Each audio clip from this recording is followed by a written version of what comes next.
Everyone, welcome back to my channel. तो friends, कैसे हो आप सब? उम्मीद करती हूँ कि आप सब बहुत अच्छे होंगे। तो आज है हमारा शिरडी में लास्ट डे। आज ही दोपहर में 3:30 बजे हमारी गाड़ी है रांची के लिए।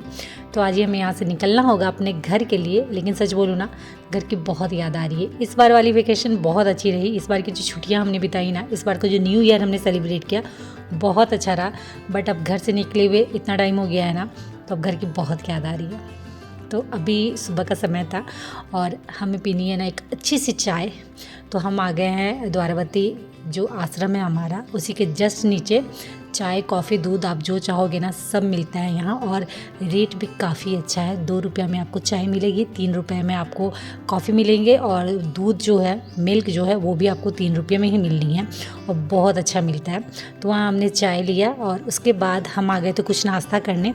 आश्रम में भी आपको खाना मिलेगा, वो भी बिल्कुल फ्री। बट जो टाइमिंग है ना, वो मॉर्निंग के 10:30 से रात 9:30 बजे तक है। तो अभी सुबह के 8 बज रहे थे, तो इसलिए हमने सोचा कि कुछ हल्का नाश्ता बाहर से ही कर लेते हैं। वैसे सामने में ना, यही जो द्वारावती आश्रम है ना, उसके जस्ट सामने फूड पैकेट भी सुबह सुबह मिलते हैं, वो भी फ्री में। बट वो बंद हो गए थे काउंटर, अभी कुछ देर के बाद खुलने वाले थे। तो हमने सोचा कुछ हल्का नाश्ता कर लेते हैं और उसके बाद जो लोकल मार्केट है ना, उसे एक्सप्लोर करेंगे। तो हम सभी ने इडली लिया सुबह के नाश्ते में, और उसके बाद हम निकल गए थे मार्केट घूमने। और मार्केट में ना बहुत अच्छी अच्छी चीज़ें दिख रही थी, जैसे कि ये गजरा मुझे बड़ा अच्छा लगा क्योंकि मैंने ना सिर्फ फिल्मों में देखा है ऐसे गजरा बिकते हुए, क्योंकि हमारी तरफ ऐसे आपको गजरा नहीं बिकते हुए नजर आएंगे। अगर आपको गजरा लेना है ओरिजिनल फूलों का, तो आपको ऑर्डर देना पड़ता है फूलों की दुकान में, तब वहाँ से आता है। नहीं तो ऐसे आपको कहीं भी नहीं मिलने वाले, और वो भी खासकर शादी के सीजनों में ही गजरा आपको नजर आएंगे, नहीं तो नहीं। और उसके बाद हम बढ़ गए थे आगे, बच्चों को पीना था डाब पानी, और साथ ही साथ मेरे हस्बैंड को लेना था एक अच्छा सा कोल्हापुरी चप्पल। तो आ गए थे हम कोल्हापुरी चप्पल की दुकान में और डिसाइड कर रहे थे कौन सा ले नहीं ले, क्योंकि हम बहुत तरह की चप्पल थे। तो बस वही चूज कर रहे हैं, देखते हैं कौन सा लेते हैं, कौन सा पसंद आता है।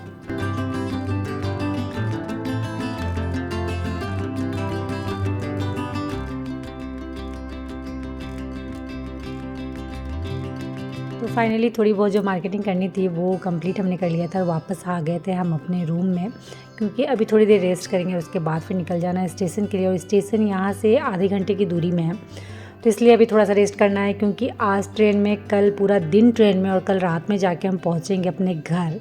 तो सफ़र काफ़ी लंबा होने वाला है, तो थकावट भी उतनी ही होनी है। और क्या होता है, आने समय आप बहुत ज़्यादा एक्साइटेड रहते हो, तो थकावट होती है ना, तो भी पता नहीं चलता है। बट अभी अब घर जाना है ना, तो लग रहा है कितनी जल्दी घर जाए। तो टाइम हो गया था हमारा निकलने का, और हम सब रेडी हो गए थे निकलने के लिए। तो चलिए चलते हैं स्टेशन, क्योंकि अभी स्टेशन जाने में भी आधा घंटा लगने वाला है। तो हमें जाना है शिरडी से कोपरगांव, क्योंकि हमारी ट्रेन कोपरगांव से है। तो वहाँ जाके हमें ट्रेन लेना है। तो चलिए फटाफट निकलते हैं।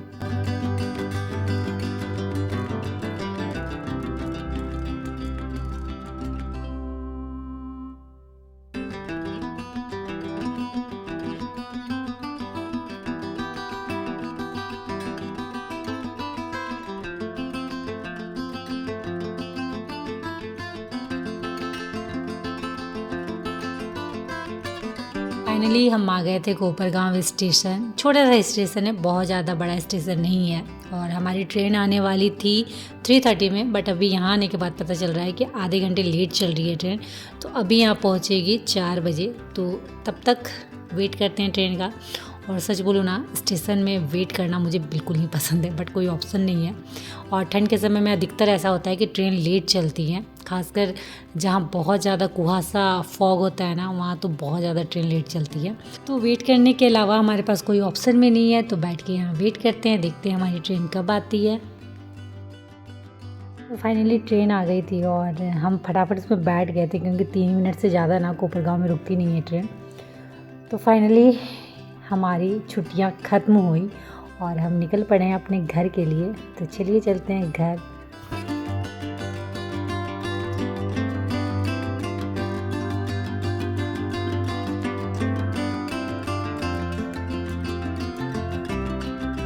Everyone, good morning. तो हम पहुंच चुके हैं फाइनली अपने घर। और सच बोलूँ, घर आके जो सुकून मिला ना, मैं अपने घर को बहुत ज़्यादा मिस कर रही थी। क्योंकि जिस चीज़ से आपको बहुत ज़्यादा लगाव होता है ना, बहुत ज़्यादा प्यार होता है ना, उसके बिना आप ज़्यादा दिन नहीं रह सकते हो। और मेरे लिए मेरा घर मेरी जान है। मेरा मंदिर है, सब कुछ है। मैं अपने घर को बहुत ज़्यादा प्यार करती हूँ, बहुत ज़्यादा मिस कर रही थी। जैसे जैसे टाइम हो रहा था ना वैसे वैसे घर की याद बहुत ज़्यादा आ रही थी। तो वो सच कहते हैं, कहीं भी आप चले जाओ, घर आके जो सुकून और शांति मिलती है ना वो कहीं नहीं मिलने वाली है।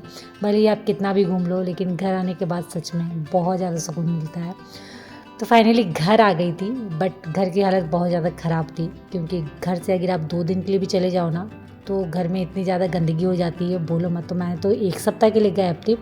तो अभी समझ में नहीं आ रहा है कि कहाँ से शुरू करूँ, कहाँ ख़त्म करूँ, और करना भी है मुझे, क्योंकि इस तरीके से नहीं छोड़ सकती हूँ अपने घर को। तो फटाफट लगते हैं घर के कामों में।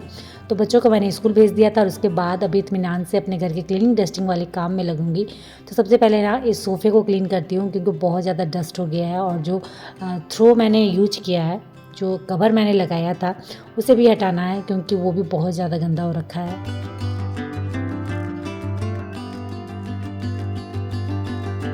तो सोफ़े को क्लीन करने के लिए ना मैंने सॉल्यूशन बना के रेडी रखा था, जिससे सोफ़े बहुत अच्छे से क्लीन होते हैं। और ये वाला सॉल्यूशन ना मैंने पहले भी आप लोगों के साथ शेयर किया है।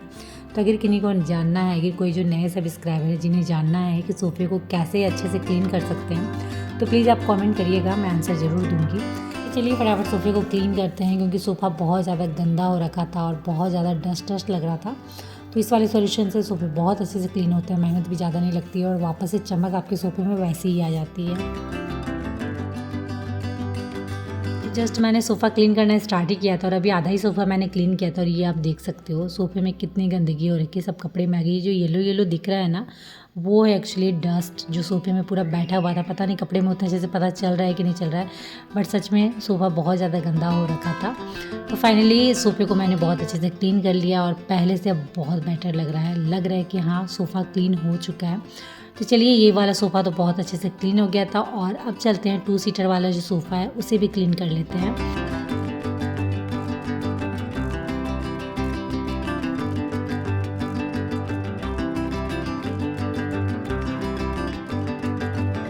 तो दोनों सोफ़े बहुत अच्छे से क्लीन हो गए हैं, और कवर मैंने बिल्कुल अभी हटा दिया है। अभी जस्ट सोफ़ा मैंने क्लीन किया है ना, तो अभी कवर तुरंत नहीं चढ़ाऊँगी, थोड़ी देर ऐसे इसे ही छोड़ूंगी, उसके बाद इसमें कवर डालूँगी।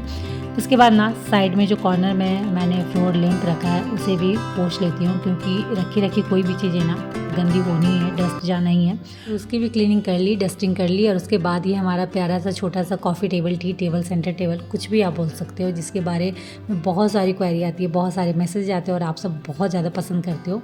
तो उसकी भी डस्टिंग मैंने कर ली थी।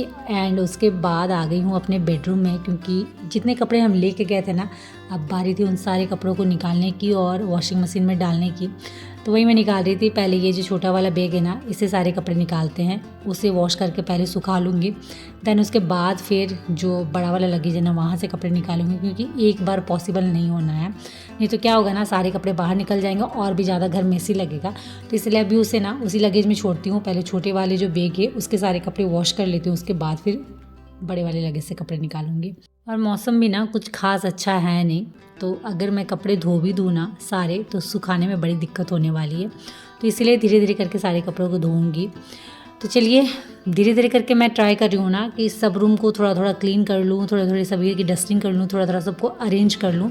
तो लगभग पूरा घर मैंने कर लिया था, बस बचा हुआ था किचन, क्योंकि मॉर्निंग में बच्चों को भेजने के बाद ना किचन जैसा मैंने छोड़ा था वैसे ही पड़ा हुआ था, सारे सामान इधर उधर बिखरे पड़े हुए थे। फटाफट किचन को क्लीन करती हूँ, क्योंकि सच में किचन बहुत ज़्यादा मेसी लग रहा है। तो सबसे पहले ना जो भी सामान बाहर निकले हुए हैं, जो भी इधर उधर पड़े हुए हैं, उन्हें सबसे पहले उनकी जगह में रखती हूँ।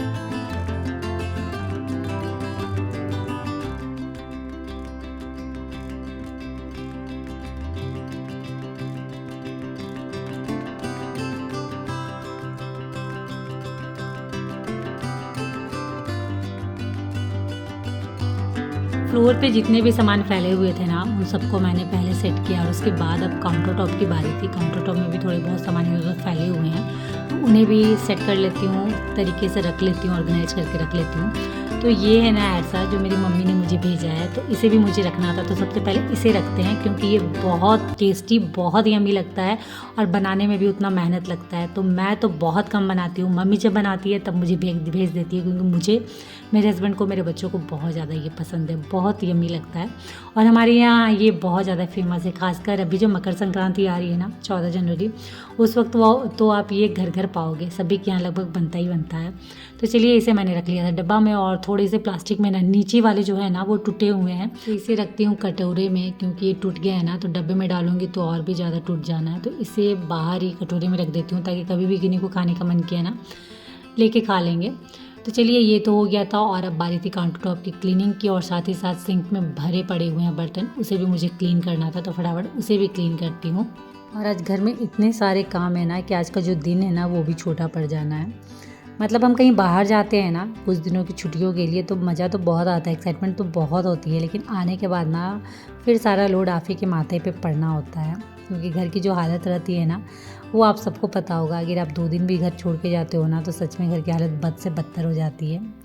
तो मैंने तो यहाँ 6-7 दिन का ब्रेक ले लिया था, और वापस से मुझे ही लगना था अपने घर को अच्छे से ऑर्गेनाइज करने में, व्यवस्थित करने में। तो ऑलमोस्ट घर के सारे काम खत्म हो चुके थे, बस लास्ट में बचा हुआ था झाड़ू और पोछा, जो कि बहुत ज़्यादा ज़रूरी होता है। भले ही आप घर की डस्टिंग कर लो, घर को व्यवस्थित कर लो, अरेंज कर लो, बट ये जो झाड़ू और पोछा होता है ना वो सबसे इंपॉर्टेंट होता है। उसके बाद ही सही मायने में घर आपका साफ़ सुथरा कहलाता है, घर घर लगता है। तो बस मैं बिना देर किए हुए झाड़ू करने में लग गई थी अपने पूरे घर को, क्योंकि सही में घर बहुत ज़्यादा गंदा हो रखा था, और ये आप भी देख सकते हो कि इतनी ज़्यादा गंदगी निकली है घर से। तो इसीलिए जब हम घर में रहते हैं ना तो डेली बेसिस पे थोड़ी थोड़ी क्लीनिंग ज़रूरी होती है, ताकि हमारा घर साफ़ सुथरा और वेल मेंटेन रहे। क्योंकि नहीं करने से ना, नहीं रहने से घर की हालत कुछ इस तरीके से हो जाती है। क्योंकि आप लोगों के ना कई बार कमेंट आते थे किन्हीं के कि आपका घर ऑलरेडी इतना साफ़ है, आप फिर भी क्यों अपने घर को इतना साफ़ करते हो। तो जी रीज़न ये है, अगर हम घर को साफ़ ना करें ना तो घर की हालत ऐसी हो जानी है। तो पूरे घर को झाड़ू करने के बाद मैं लग गई थी मॉपिंग करने में, क्योंकि आपने घर के कामों में अगर बीच में थोड़ा सा भी ब्रेक लिया ना तो बहुत देर हो जाना है। तो मुझे अभी देर नहीं करना है, क्योंकि मैंने जैसे कहा ना कि बहुत सारे काम हैं, तो फटाफट मुझे अपने काम को एकदम टाइम पे ख़त्म करना है, और प्लस दोपहर का खाना भी बनाना है, क्योंकि बच्चे फिर आ जाएंगे स्कूल से। तो फटाफट मैंने घर की मॉपिंग की, और उसके बाद मुझे लेना है शावर। लेकिन उससे पहले मैंने ना मोटा वाला जो ब्लैंकेट हमारा है ना उसे रखा था धोने के लिए, क्योंकि बहुत ज़्यादा गंदा भी हो रखा था और स्मेल भी आ रही थी काफ़ी। तो मैंने वेकेशन से जाने से पहले ही सोचा था कि इसे वॉश करूँगी, लेकिन सभी की तबीयत ख़राब हो गई थी, साथ ही मेरी भी, तो हिम्मत नहीं हुई कि इसे मैं धोऊँ, क्योंकि बहुत ज़्यादा बड़ा है, बहुत ज़्यादा हेवी, और पानी लगने के बाद आपको पता है ब्लैंकेट और भी ज़्यादा हेवी हो जाते हैं। सबसे बड़ी प्रॉब्लम है ना कि इस तरीके की ब्लैंकेट को आप मशीन में भी वॉश नहीं कर सकते हो। पहले जो सेमी ऑटोमेटिक मशीन था ना मेरा, उसमें मैं किसी तरीके से वॉश कर भी लेती थी, बट अभी जो फुली ऑटोमेटिक है उसमें बिल्कुल नहीं पॉसिबल है। तो इससे अच्छा है कि आप इसे घर में ही अच्छे से धो, या फिर आप बाहर धुलने दो। तो मैं इसे घर पे ही धोती हूँ, बहुत अच्छे से क्लीन भी हो जाता है। तो बस लगी हुई हूँ इसमें, तो इसलिए ना इस वीडियो को करती हूँ यहीं एंड, और इसी के साथ मिलती हूँ आप लोगों से नेक्स्ट ब्लॉग में। तो आज का ब्लॉग अगर अच्छा लगा हो ना तो प्लीज़ लाइक करिएगा, शेयर करिएगा, और अगर चैनल में नए हो तो प्लीज़ चैनल को सब्सक्राइब जरूर कर लीजिएगा। तो चलिए फ्रेंड्स, आज के लिए इतना ही, मिलते हैं नेक्स्ट ब्लॉग में, तब तक के लिए बाय, और आप सब अपना ख्याल रखिएगा।